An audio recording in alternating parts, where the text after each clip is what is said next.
د یو مسجد د پاره ځمکه یو پلار وقف کی، بیا څه وخت پس د دې پلار بچی راپاسي او داسې ووایي چې ما نه د وقف کړی او دې وخت کې د پلار مړ شوی دی، نو حکم به صحیح؟ جواب دا دی چې کله پلار راولګېدو او ځمکې وقف کړله د جومات دپاره او هغه وقف کې باقاعده تصرف وشو، هغه وقف باندې ملکیت داسې راغی چې د کوم کار دپاره وقف کړی وه هغه د خپل قبضې نه وویستو، یعنی وقف تام شو او په دې ګواهان موجود دي، نو بالکل زوی ته حق نه حاصل چې دا وایي چې دا ځمکه ما نه ده وقف کړې. د هغې بنیادي وجه دا ده چې کله یو انسان یو ځمکه وقف کي د ده نه ملک نه ووتله، دا وقف که عام دی او که خاص دی. وقف عام د ټولو خلکو دپاره او خاص د بعضې خلکو دپاره،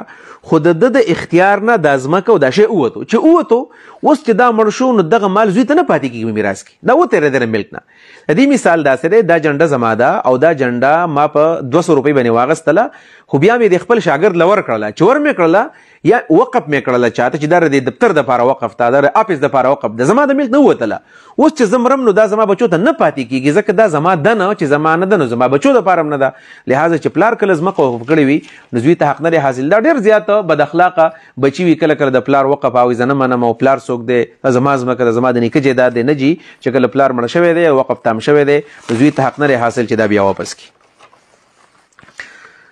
دا یو بل کس تپوس کړی دی چې اکثر خواتین حیض نفاس په حالت کې ذکر کوي، د قرآن تلاوت کوي، نو دا کولی شي که نشي کولی؟ جواب دا دی چې د حیض او د نفاس په حالت کې زنانه د قرآن تلاوت نشي کولی، اگر چې دا مسله اختلافي ده.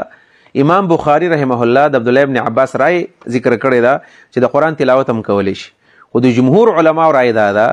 چې زنانه د حیض او د نفاس په حالت کې د قرآن تلاوت نشي کولی، قرآن راغستی هم نشي، په یاد هم نشي کولی. البته چې کم ذکر دی،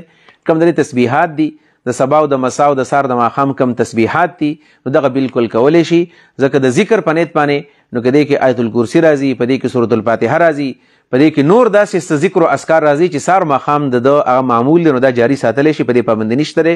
او علما کرامو دا خبر مکړله، فقهاو لیکلی ده چې د حیض د نفاس په حالت کې یو زنانه مدرس سره د قرآن درسونه کوي، نو هغه خپل درس جاري ساتلی شي. البته احتیاط به کې داسې کوي چې ټول آیت دروغ نه وي، بلکې کلمتن او داسې نیم نیم آیت دی وي، او دا مسله جایز ده.